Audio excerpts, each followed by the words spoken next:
Buenos días, familia IDC, qué alegría nuevamente poder volvernos a conectar. Hoy estoy doblemente entusiasmado por este tiempo que vamos a pasar juntos.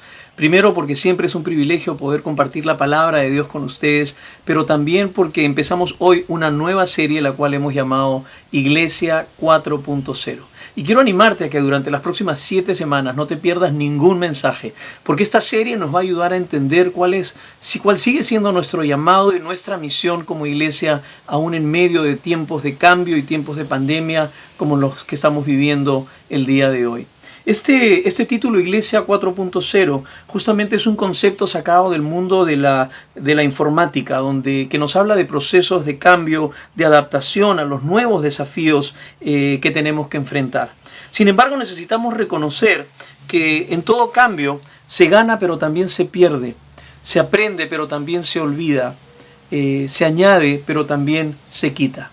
Y a lo largo de la historia, aunque la iglesia ha sufrido muchos cambios, tenemos que reconocer que la esencia del llamado de la iglesia, del carácter de la iglesia, de la misión de la iglesia, es algo que nunca debe cambiar. La esencia no cambia, aunque las formas muchas veces tengan que ser adaptadas a los nuevos desafíos.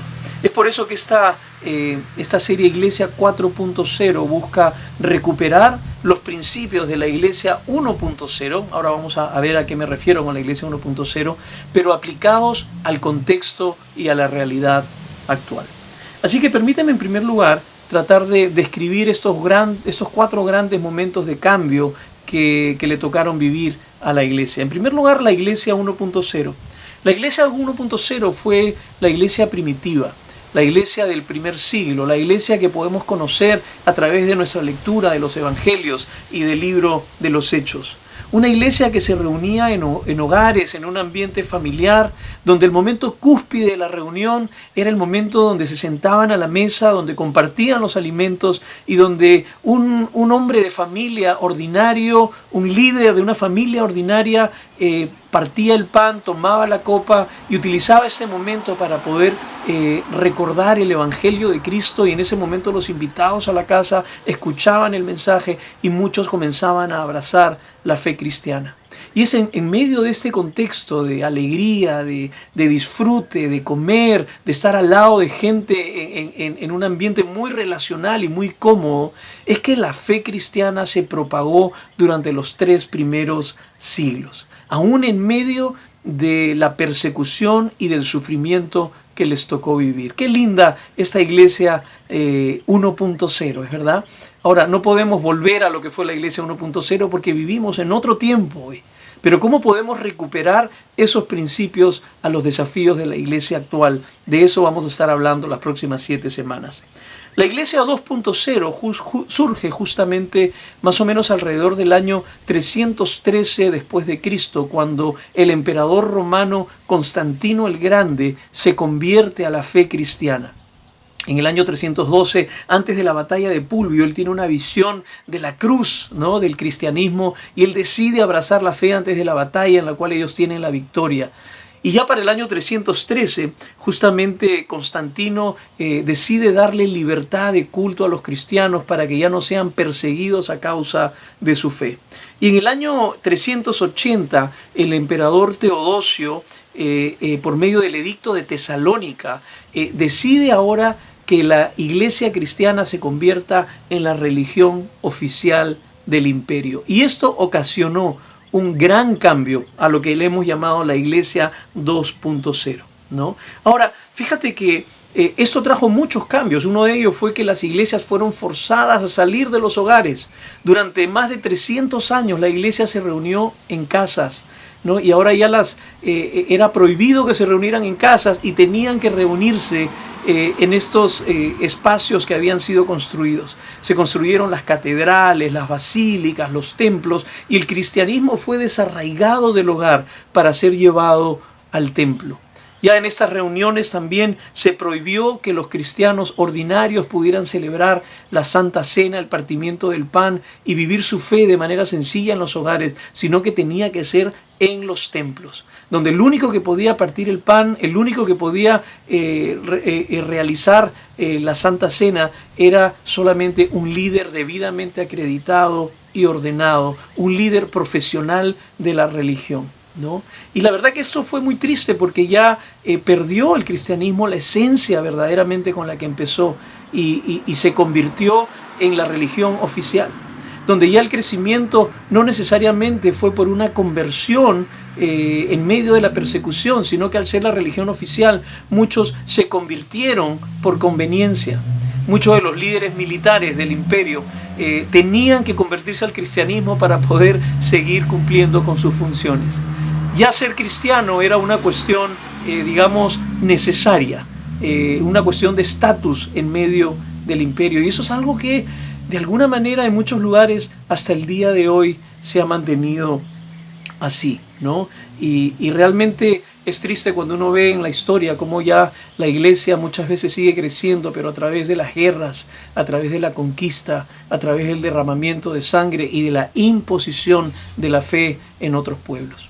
Y así llegamos hasta lo que hemos llamado la iglesia 3.0, ¿no? La iglesia 2.0 continúa desde Constantino hasta lo que conocemos como la Reforma en el siglo XVI, cuando Martín Lutero, un sacerdote católico, luego de reflexionar y buscar a Dios profundamente, comienza a cuestionar ante la corrupción que se había metido dentro de la misma iglesia, ante muchas de las enseñanzas alejadas de las verdades bíblicas, donde se comienza a comercializar la salvación, a vender los indultos. Martín Lutero redescubre el mensaje del Evangelio y el mensaje de la gracia y se enfrenta al estatus de la Iglesia 2.0 y como resultado surge el movimiento protestante, ¿no? Y dentro de este movimiento protestante comienzan a nacer miles de pequeñas iglesias que el movimiento misionero comienza a llevar por todo el mundo. Ahora fíjate, aunque esto fue un gran paso en el avance de la iglesia, también es necesario reconocer que aunque la esencia de la doctrina de alguna manera cambió, justamente los 5 grandes aportes tal vez del movimiento de la Reforma con Lutero fueron lo conocido como las 5 solas, ¿no? La sola escritura, solamente por medio de la palabra de Dios podemos conocer a Dios. La sola fe, solamente por medio de la fe podemos tener acceso a Dios. La sola gracia, ¿no? Nadie puede merecer la salvación por sus propios méritos, nadie puede comprar la salvación. La salvación es un regalo para solamente aquellos que creen. Solamente Cristo, no hay otro mediador entre Dios y los hombres más que Jesucristo, y la sola gloria sea para Dios. Que todo lo que hacemos sea para la gloria de Dios. Y aunque eso es algo que celebrar, ¿no? Y doctrinalmente hubo un gran cambio que transformó de alguna manera la iglesia, la verdad es que muchas de las formas continuaron siendo las mismas. Muchas de las formas no cambiaron. Aún seguía habiendo esta centralidad de la vida del templo, de la vida de la catedral. Aún la iglesia era dirigida por hombres, digamos, profesionales de la fe, hombres que habían sido ordenados especialmente para ese rol, y no hombres y mujeres ordinarios que vivían su fe, que manteniendo un carácter cristiano y habiéndose desarrollado en el conocimiento de las Escrituras, seguían difundiendo la fe cristiana. Así que ya aquí la iglesia no continúa desde una posición, digamos, de persecución como la iglesia 1.0, sino que mantiene todavía esta actitud muchas veces de poder y a veces de superioridad moral. Y es así que llegamos hasta nuestros tiempos modernos y hemos querido llamar para efectos didácticos al tiempo que estamos viviendo como la iglesia 4.0, ¿no? La iglesia de la era postcristiana. La iglesia que está viviendo en tiempos donde ya la gente no necesariamente mira a la iglesia como la fuente de autoridad, de verdad, de revelación y de moralidad necesariamente. La iglesia de la virtualidad, la iglesia en tiempos de pandemia, la iglesia que ha dejado nuevamente de reunirse en los templos porque simplemente no se puede y ha regresado de vuelta al hogar. Y es en medio de esta iglesia 4.0 que queremos de alguna manera examinar los principios que funcionaron en la iglesia 1.0 y poderlos aplicar a la nueva realidad virtual en la que estamos viviendo el día de hoy. Así que hoy quiero enfocarme en 3 marcas que fueron esenciales en la Iglesia 1.0 y que va a ser nuestro gran desafío como IDC en el 2021 de poder recuperar y seguir llevando adelante en la misión de Dios. Y quiero invitarlos en primer lugar a poder leer desde el libro de Hechos, capítulo 2, verso 41 al verso 47, justamente donde vamos a encontrar una buena descripción de lo que fue esta iglesia 1.0. Y vamos a ver 3 puntos, en primer lugar, que marcaron a la iglesia del primer siglo: un crecimiento espontáneo, comunidades sencillas y una colaboración generosa. Vamos a ver el primer punto: crecimiento espontáneo. Hechos 2:41 dice: así que los que recibieron su palabra fueron bautizados y se añadieron aquel día, en un solo día, como 3,000 personas. La primera marca que podemos ver en la iglesia 1.0 es el crecimiento espontáneo, un crecimiento orgánico y un crecimiento acelerado. Fíjate que luego de la muerte del Señor Jesucristo, podemos ver en las narrativas del libro de Hechos y los Evangelios que quedaban los 12 apóstoles, ¿no? Bueno, en realidad 11, porque Judas se termina ahorcando, y eran 11 hasta que encuentran al sustituto en Matías. Y junto a estos 12, cuando uno lee el libro de Hechos, uno puede observar que quedaron alrededor de 70 personas solamente como los seguidores de Jesús. Luego de las grandes multitudes que iban a escuchar sus mensajes, a ver sus milagros, la iglesia comienza con aproximadamente 70 fieles seguidores. Pero es interesante cómo se ve aquí en Hechos 2:41 que con el poder del Espíritu Santo, el primer sermón que predica Pedro del Evangelio de Cristo, dice que como 3,000 personas se convirtieron a la fe cristiana. Y eso es lo que reconocemos como este crecimiento espontáneo. Estas 3,000 personas no quedaron simplemente allí solas, sino que fueron organizadas y de alguna manera continuaron reuniéndose en casas y en hogares de cristianos que abrían las puertas de su casa para que ellos pudieran seguir estableciéndose en la fe cristiana. Y este crecimiento de 12 a 70 y luego a 3,000, uno lo puede seguir viendo a lo largo de la historia porque se multiplicó. Estos pequeños hogares, comunidades, algunas de 3, 4 personas, las más grandes de 50, 60 personas en un hogar, reuniones clandestinas, eran tan altamente atractivas y reproducibles que en 3 siglos pusieron de cabeza al imperio más poderoso del mundo y terminaron conquistando el imperio romano. Cada hogar se convirtió en una iglesia sencilla. Cada una de estas iglesias estaba interconectada, ¿no? Y vemos a los apóstoles muchas veces visitando, viajando entre las iglesias para ayudar a firmarlas, enviándole cartas. Las cartas que nosotros tenemos en el Nuevo Testamento eran las cartas que eran enviadas para establecer y solucionar los problemas en estas jóvenes iglesias, ¿no? Y finalmente es interesante reflexionar en que todo esto se dio en el primer siglo. No tenían internet, no tenían Zoom, no tenían celulares, no tenían carros ni aviones. Sin embargo, nada de esto detuvo este crecimiento acelerado y espontáneo de la iglesia de Cristo. Ahora, ¿cómo estamos viviendo eso en IDC nosotros hoy? Y ese es nuestro gran desafío. Fíjate que en este momento tenemos 6 grupos en casas, pequeñas comunidades de fe que de alguna manera son como mini o pequeñas iglesias. Hace más de 14 meses que no nos vemos cara a cara.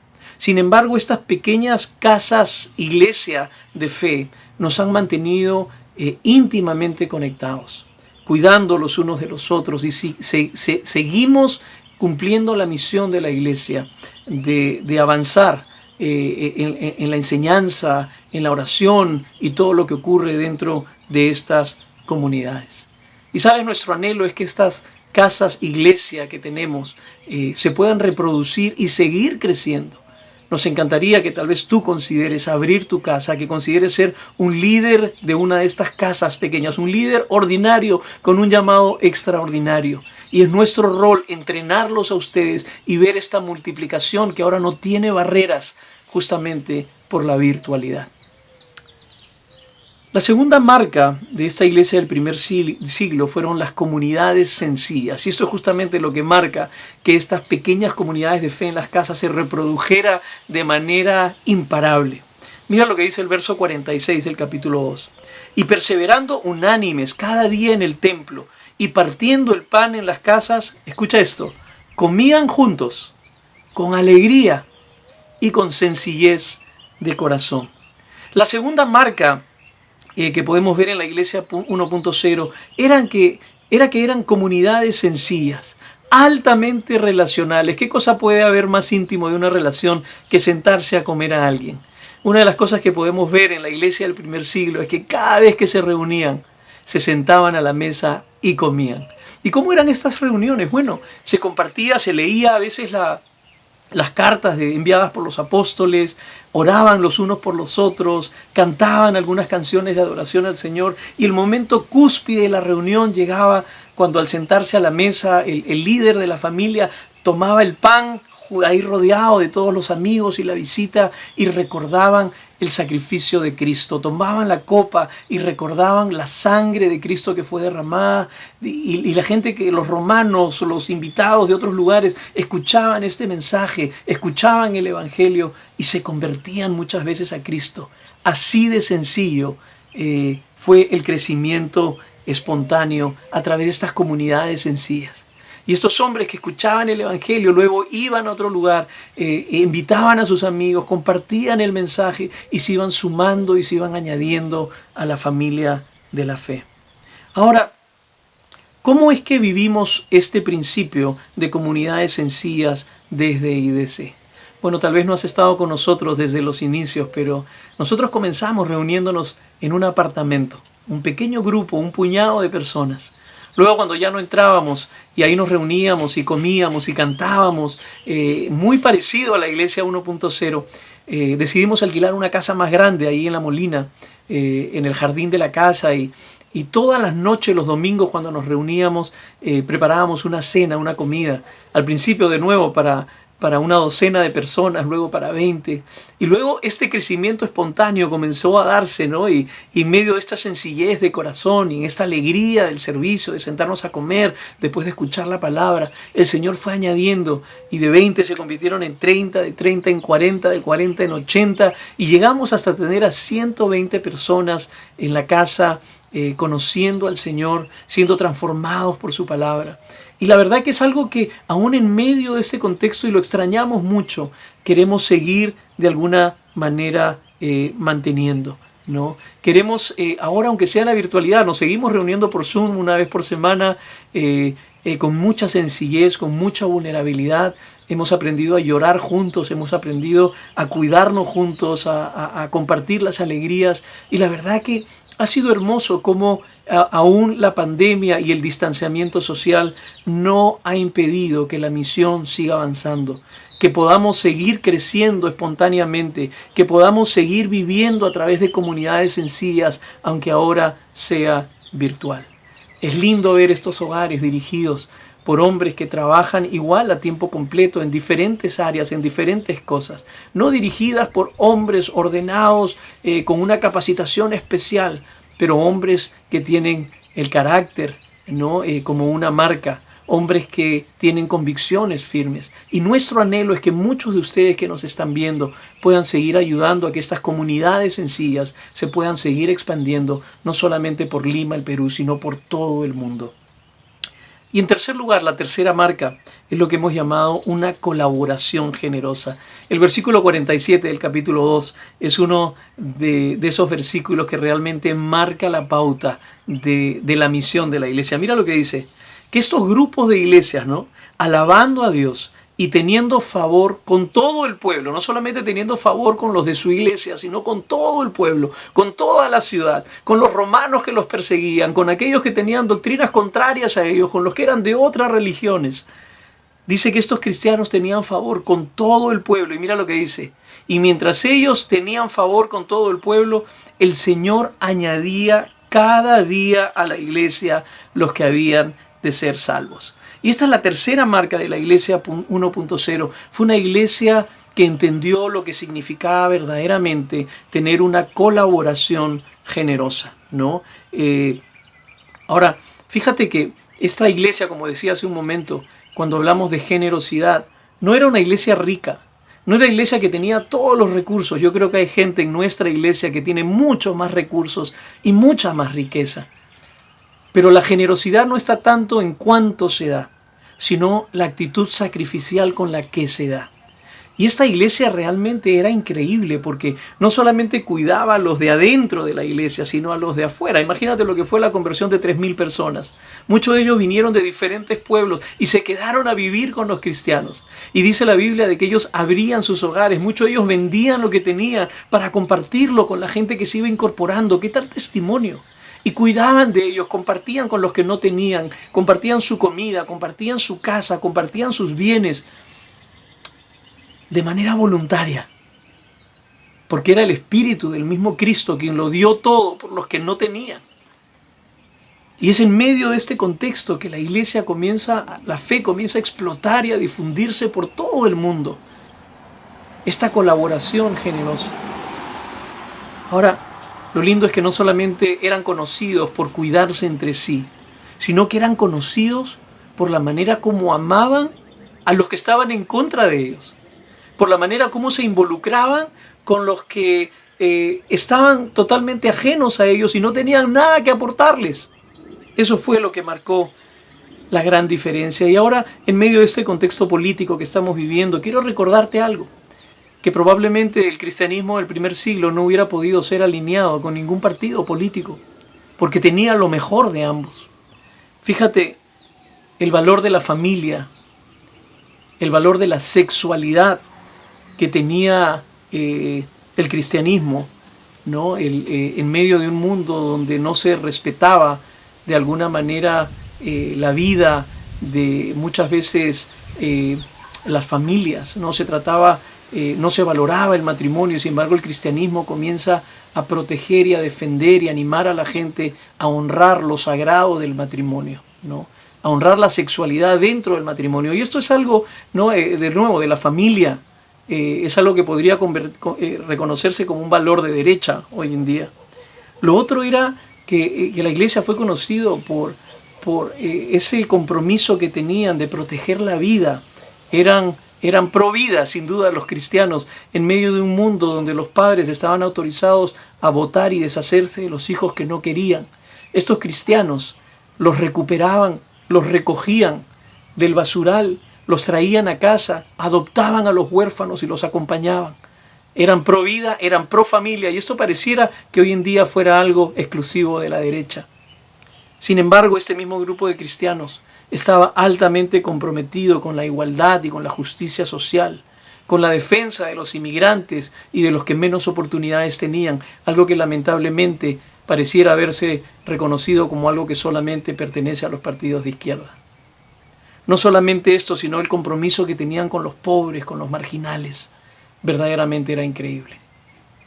Así que cuando pensemos en el cristianismo del primer siglo, no podemos pensar en colores, ni podemos pensar en posiciones políticas, porque el cristianismo es mucho más grande que eso.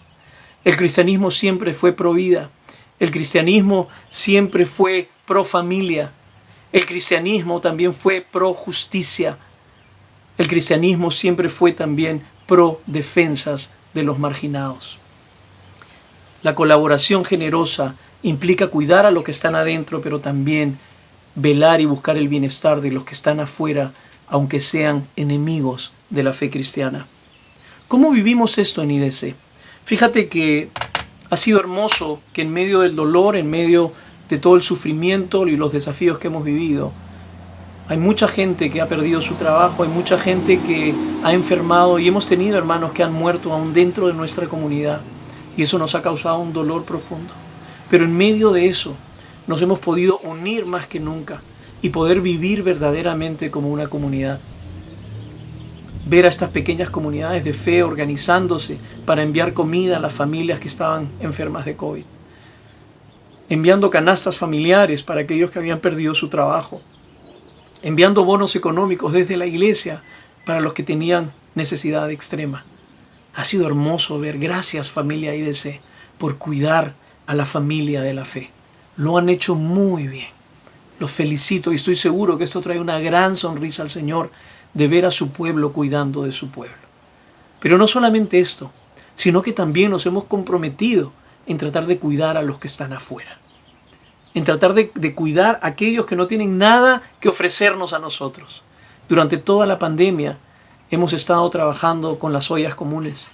No solamente llevándoles comida, llevándoles tanques de agua, llevándoles palabras de ánimo, acompañándolos en los momentos más difíciles. Desde aquí, gracias a David y Lady, quienes han sido los que han estado siendo nuestras manos y nuestros pies, mientras que nosotros no podíamos llegar a esos lugares. Pero todo esto es parte de lo que es la iglesia, buscar el bienestar de nuestra ciudad. Y es interesante cómo Dios utiliza muchas veces estos principios para seguir haciendo avanzar el reino de Dios. Hoy día estamos trabajando en dos proyectos muy importantes. Uno tiene que ver con el fondo COVID dentro de la iglesia. Estamos animando a los hermanos a poder donar generosamente, aportar generosamente para poder seguir comprando. Hemos comprado balones de oxígeno, hemos rellenado esos tanques de oxígeno, hemos ayudado con medicinas a hermanos que están en el hospital. Estos tanques de oxígeno ya han rotado por varias familias y estamos seguros que seguirán rotando. Queremos comprar concentradores de oxígeno, queremos seguir ayudando, pero esto lo hacemos como el Señor lo diseñó, a través de la ayuda de su pueblo. Pero también fuera de la iglesia, junto con un grupo de pastores, estamos impulsando a través de Iniciativa Lima una campaña que le hemos llamado Respira Pastor. Ahí alrededor, es difícil saber a ciencia cierta, pero casi entre 200 y 400 pastores han perdido la vida durante este último año y medio a causa del COVID. Pastores que no tienen muchas veces los recursos, no tienen seguro de salud, ni acceso ni siquiera a un hospital en los lugares donde están. Y nuestro anhelo también es poder levantar un fondo que sea para ayuda exclusiva a estos siervos de Dios, a estos pastores, a sus familias que están pasando emergencias médicas por causa del COVID. Porque de nuevo, la iglesia no fue diseñada por Dios para ser un grupo exclusivo que se cuida hacia adentro, sino para venir hacia adentro, para alimentarse, para ser desafiados, para crecer en comunidad, pero para poder salir hacia afuera y bendecir a todo aquel que lo necesite. Porque ese es el corazón de Cristo. Cristo mismo salió de la comodidad, descendió desde su trono, se hizo un hombre como nosotros, vino a vivir en medio nuestro, y a pesar de la persecución, a pesar de todas las dificultades, Él se entregó y amó hasta el final. Y ese es nuestro gran desafío. En IDC queremos que tú seas parte de esta iglesia 4.0. Una iglesia que es fiel a los principios de la iglesia 1.0, pero que ha aprendido a vivirlos en medio de nuestro contexto. Que Dios los bendiga. Gracias.